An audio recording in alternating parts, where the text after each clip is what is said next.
സ്നേഹമുള്ളവരെ, ഈ കാലഘട്ടം നമ്മൾ കൂട്ടം കൂട്ടമായി ജനങ്ങൾ ഉംറക്കും ഹജ്ജിനും ഒക്കെ പോകുന്ന ഒരു കാലഘട്ടമാണ്. അതുകൊണ്ട് തന്നെ അവിടെ ചെന്നാൽ ചെയ്യേണ്ട നിർബന്ധ കടമകളും കർമ്മങ്ങളും ഒക്കെ ഇവിടെ നിന്ന് പഠിപ്പിച്ചു തരും നമുക്ക്.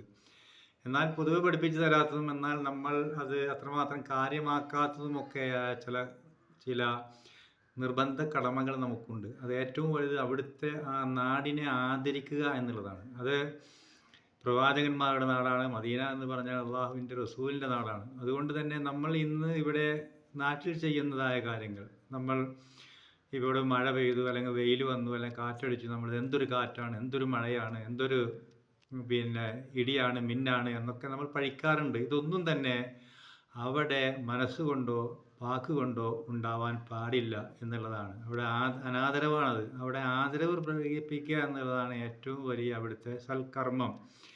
അവിടെ ചീറ്റുക, അതുപോലെ തന്നെ മറ്റ് അപശബ്ദങ്ങൾ ഉണ്ടാക്കുക, മൂക്ക് ചീറ്റുക, കാർക്കിച്ച് തുപ്പുക, വെറുതെ ചമക്കുക, ഇതൊന്നും തന്നെ അവിടെ ഉണ്ടാകാൻ പാടില്ല. അവിടുത്തെ ജനങ്ങളിൽ നിന്ന്, മൃഗങ്ങളിൽ നിന്ന്, കാറ്റിൽ നിന്ന്, മഴയിൽ നിന്ന്, സൂര്യനിൽ നിന്ന്, ചൂടിൽ നിന്ന്, വെയിലിൽ നിന്ന്, എന്തെല്ലാം അവിടുത്തെ എല്ലാ കാര്യങ്ങളിൽ നിന്നും ഒരുപക്ഷെ നമ്മൾ ഇഷ്ടപ്പെടാത്ത കാര്യങ്ങളൊക്കെ ഉണ്ടായേക്കാം. എന്നാൽ നമ്മൾ ഒരു വിധത്തിലും കൽവുകൊണ്ടോ മനസ്സുകൊണ്ടോ ശരീരം കൊണ്ടോ അതിൽ വെറുപ്പ് പ്രകടിപ്പിക്കാൻ പാടില്ല. അവിടെ നമ്മൾ ചെരുപ്പ് കട്ടുപോകാം, അല്ലെങ്കിൽ സ്വർണം പോകാം, അതല്ലെങ്കിൽ നമ്മുടെ കൂടെയുള്ള മാതാപിതാക്കളെ നഷ്ടപ്പെട്ടേക്കാം, അവർ മരിക്കാം, അതല്ലെങ്കിൽ അപകടങ്ങൾ സംഭവിക്കാം. എന്ത് സംഭവിച്ചാലും ശരി, മനസ്സുകൊണ്ട് അതിൽ ഒരു അതൃപ്തി പ്രകടിപ്പിക്കാൻ നമ്മൾ പാടില്ല.